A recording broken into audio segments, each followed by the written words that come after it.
International Silver Company presents The Silver Theater. Starring Herbert Marshall in Heaven is Like That, directed by Conrad Nagel. Brought to you this week by International Sterling, world-famous solid silver.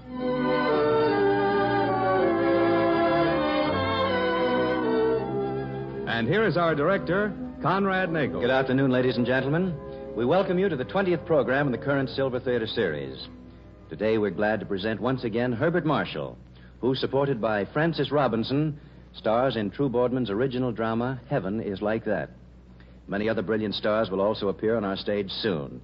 To mention a few, Douglas Fairbanks Jr., Paulette Goddard, Cary Grant, Humphrey Bogart, Edna Best, and Thomas Mitchell. At the end of our program today, I'll tell you which of them is to be our next guest. And now the house lights dim and the silver curtain rises on the first act of Heaven is Like That, starring Herbert Marshall as Christopher Lane, with Francis Robinson as Eileen. The scene is London, 5 years ago. At his flat in the smart West End district, Christopher Lane is giving a party. As they always do, Christopher's guests are enjoying themselves immensely. And as for Christopher himself... Mr. Lane, sir. Yes, Wilson? I beg your pardon, sir, but Dr. Rogers is in the library. He says he must speak to you privately. Oh, I can't. I have guests. He said it was most important, sir. Oh, well. Excuse me, all of you. Rogers, old man. Hello, Chris. I thought you were going to ring me up the morning after I examined you. I'm sorry, Doctor, but there was no rush about it. I only bought the insurance in the first place because Freddie Tillman needs the business. You know, Chris, I'm serious. I've got to talk to you. All right, let's have it. In many ways, the medical profession has made great strides. You might even say we've accomplished miracles. In others... Yes? Well, we've failed. Thus far, that is. There are certain diseases that we've been unable to conquer. One of them is a very rare blood condition called leukemia. I've heard of it. Yes, then you've undoubtedly heard also that at least certain cases are incurable. Yes, I think I knew that. Yes, I read about... Wait a moment. You're not trying to say that I... That's just what I am trying to say, my boy. I don't believe it, as well as you are. Oh, well, I would have said so, too. But it so happens the blood tests don't lie. I'm terribly sorry, Chris. Believe me. What do you mean, there's nothing to be done? Oh, naturally, we'll try treatments, but... How long? I want the truth. 1 year at most. More probably 10 months. 10 months. You drink, Rogers? No, Chris. And you shouldn't either. In your condition, it's most dangerous. I give you a toast. Chris. A little out of season, but still fitting. Very fitting. Dr. Rogers, I give you a Happy New Year.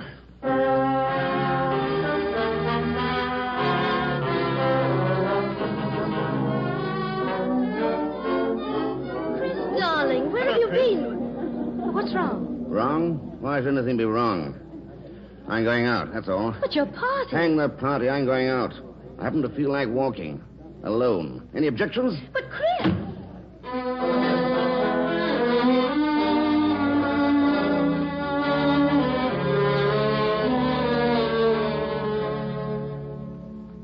I said another brandy. Double. I heard you, sir. But begging your pardon, sir. Or shouldn't you call it quits? After all, you had a good many before you came here and... Give over, Amy. Let the gentleman have his drink if he wants it. Oh, all right. Here you are, sir. Thank you. God blimey. He just downs my gale, he does. Yeah, here's the money. Oh, but wait, sir, your change. And how about a cab, sir? This ain't no part of London for a gentleman, sir. Especially a night like this and you unsteady like. Huh. Well, how do you like that? I likes it, Amy. I likes it. What are you up to, Davy? Nothing at all, Amy. Nothing at all. But did you see that wallet on him? Jerry, lad. Here, wake up. There's work for us this night.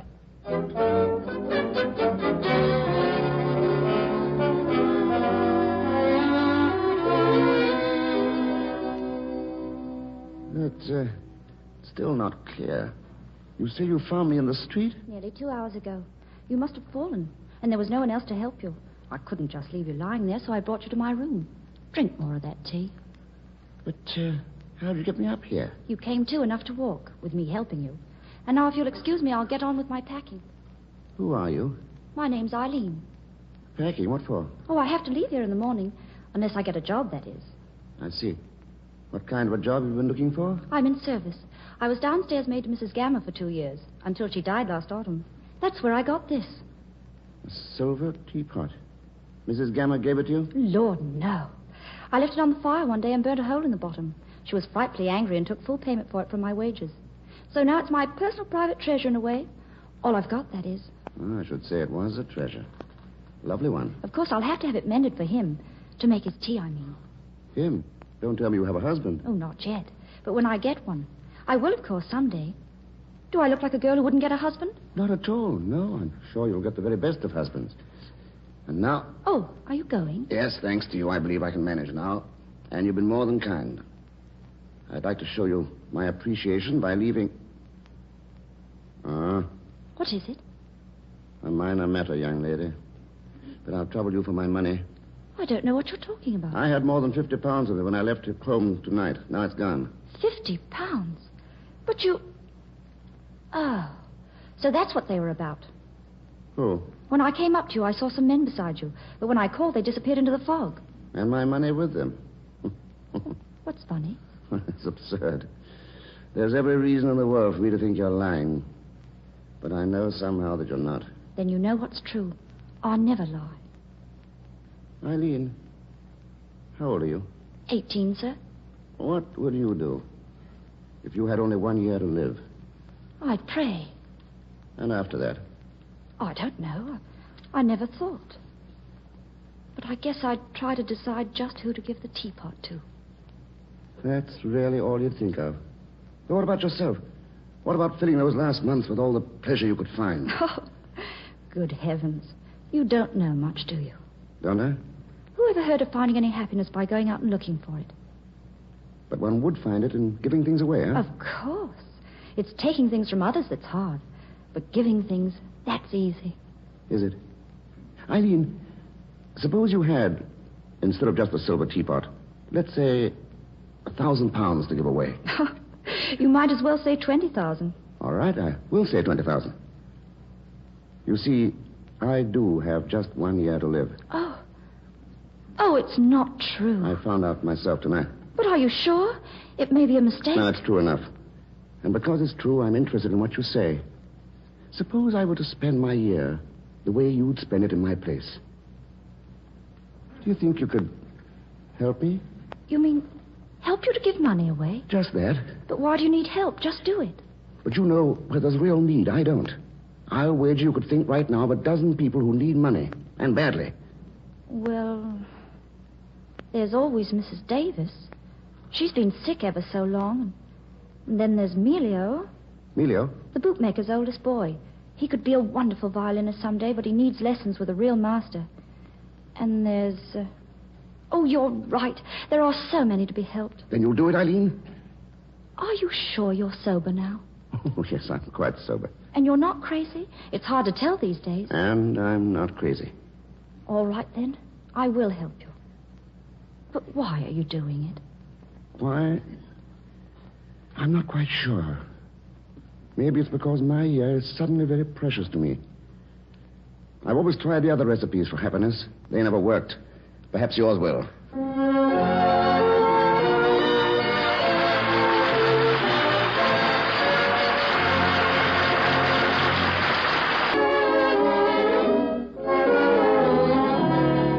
Again, the house lights dim and the silver curtain rises on the final act of Heaven is Like That, starring Herbert Marshall as Christopher Lane, with Frances Robinson as Eileen.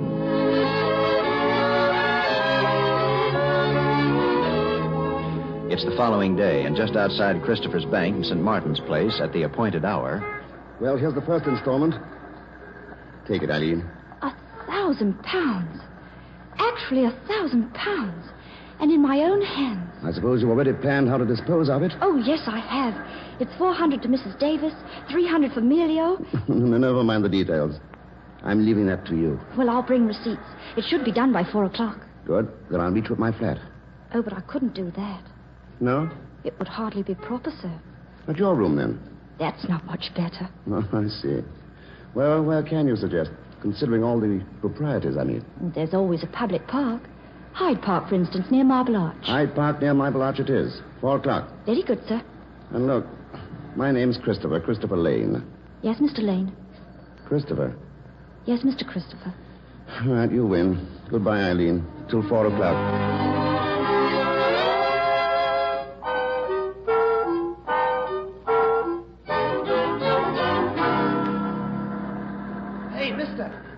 Huh?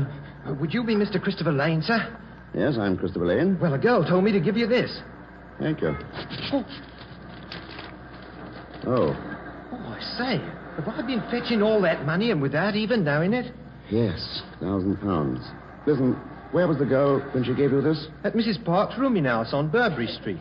She was near crying, sir. Here, take this for your trouble. Oh, I say, a pound note? Thank you, sir. Taxi. Here, taxi.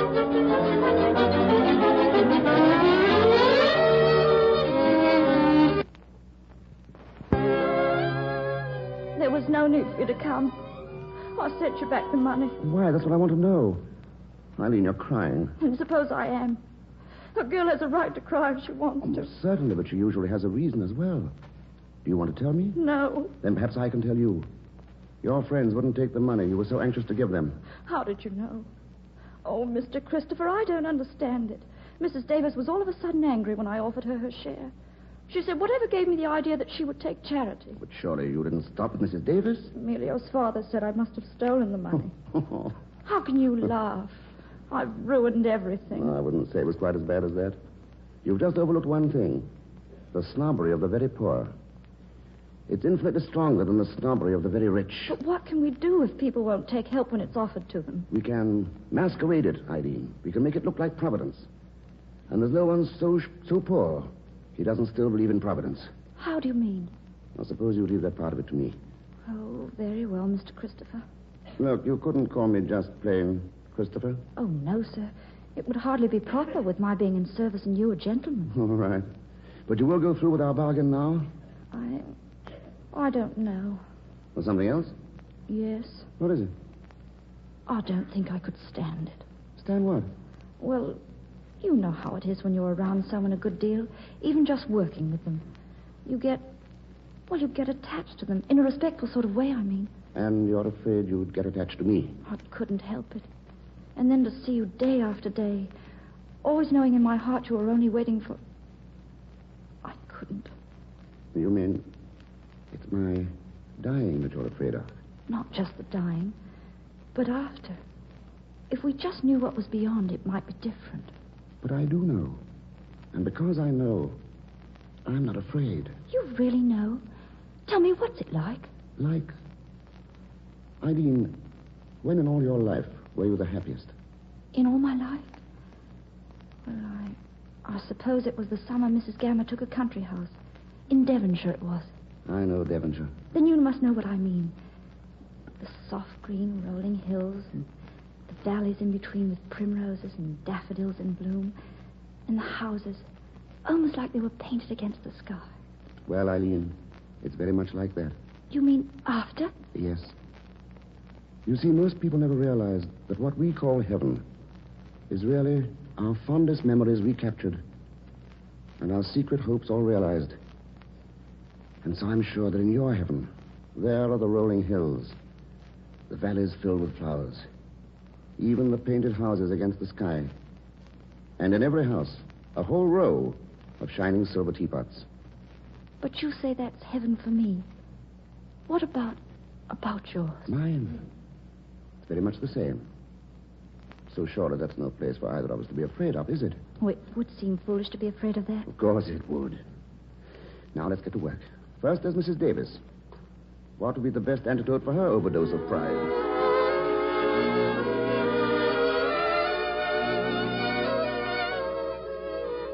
Mrs. Davis, you had, I believe, a cousin, Melissa, who went to Australia some 30 years ago. Melissa? Oh, well, I'm not sure now. I've had a good mess of cousins in my time. My father was one of 11 children, Yes, and they all... very interesting. The point is, Mrs. Davis, it is my duty as a member of the firm of Moore, Scantlebury and Coote to inform you that your cousin died in Australia and left you the sum of, $3 £397, 9 shillings and sixpence. Oh, merciful heaven. You don't mean it. I do mean it. Oh, poor dear Melinda. Melissa. Oh. And here is the bequest in cash.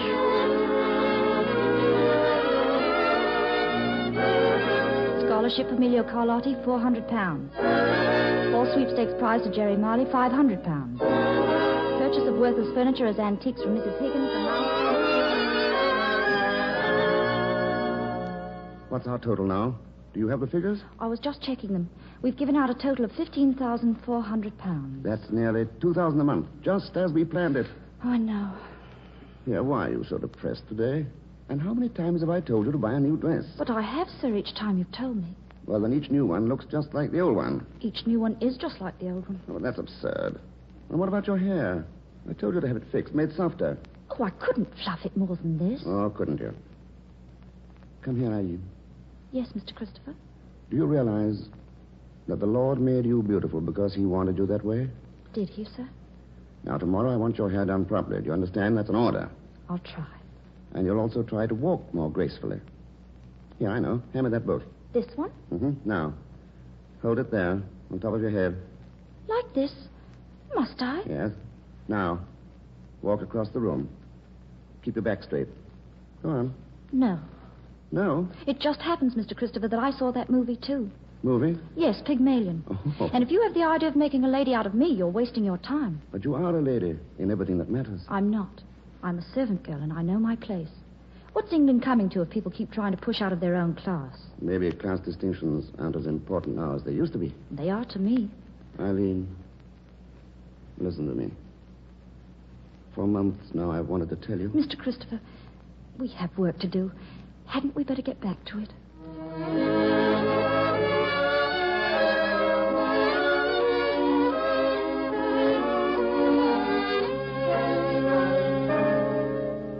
Dr. Rogers will see you now, Mr. Lane. Thank you. Hello, Chris. Rogers, what do you know of Dr. Anton Marx? Marx? I've met him. He's just come here from Budapest. Yes, and there was a report in the paper this morning that he has a cure for leukemia. An operation. I knew about that, Chris. You knew? Yes, and I decided not to tell you. Marx has a theory and nothing more. The operation he proposes has never been performed. Of course, any patient submitting to it would be serving science, I suppose, even if only by proving the theory false. But as to his surviving the operation... Yes? What chance would he have? Not more than 1 in 500. And in my case, without the operation, how long have I? Well, I can't be positive.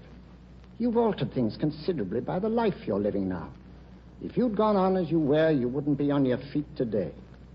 You may have another 6 months, Chris. I see. Well, I'll take my 6 months and forget Dr. Marx.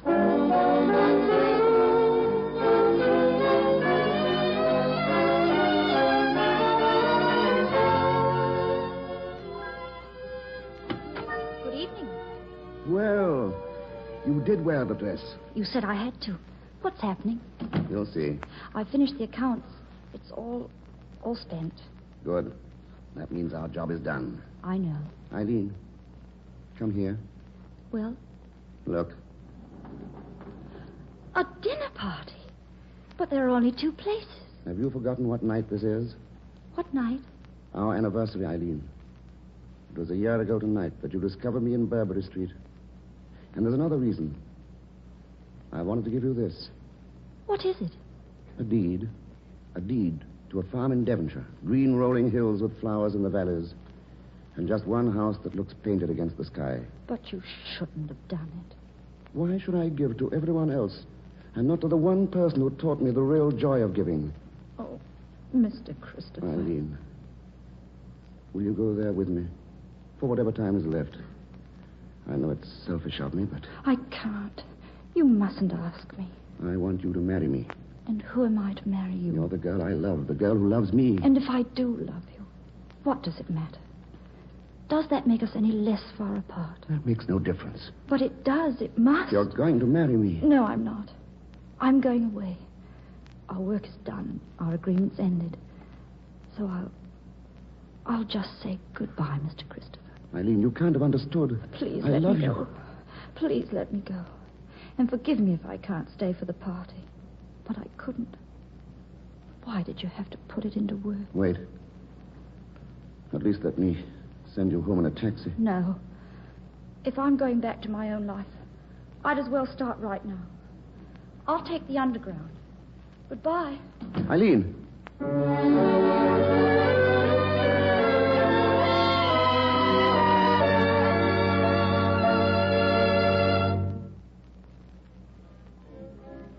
Pardon me, sir, but wouldn't you like more light in here? No, and turn off that radio, will you? You still wouldn't care for a little supper, sir? No, just leave me We alone. interrupt this program Very to good, bring sir. a special news announcement. A serious accident occurred in the London Underground less than an hour ago. Wait, don't turn that An off. unknown number of persons are dead and scores injured in the crash near Burberry Street Station. Burberry So the Street. details Mr. will be Lane, sir. broadcast as soon as What's possible. wrong? We hope to bring the out.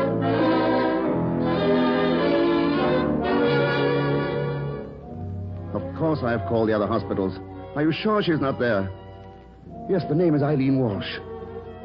She's 19, about 5'2", and... What? Oh, my God.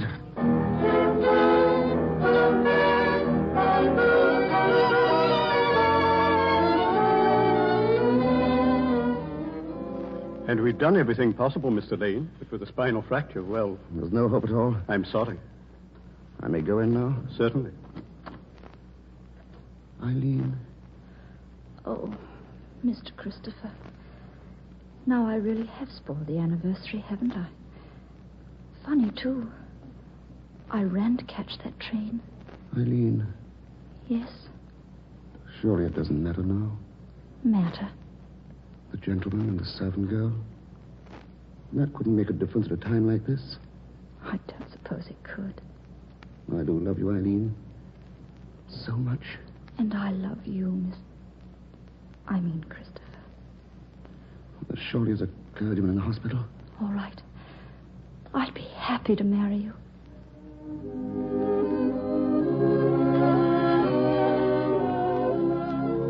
And whom God hath joined together, let no man put asunder. Thank you, Father. Eileen. About the teapot. You'd better give it to some girl who's not married. I will. And have it mended so she can make tea for her man when she finds him. I'll have it mended. Christopher, Yes. would you tell me once again Tell you? what it's like after? The green hills and the meadows and the houses like they were painted against the sky.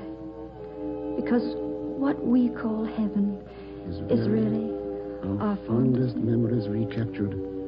Our secret hopes all realized. And that's nothing to be afraid of because... Eileen. Eileen. Goodbye, my darling.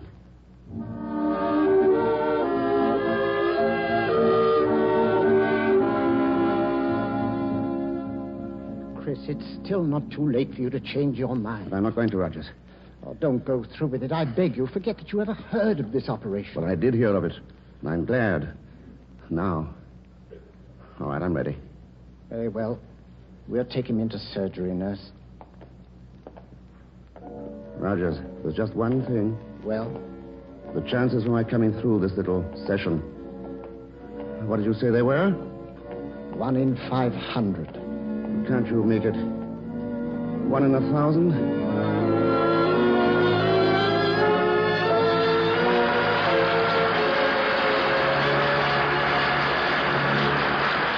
Thank you, boss. Ladies and gentlemen, this is Conrad Nagel bidding you all good evening and thank you. See you next Sunday with Cary Grant. In the meantime,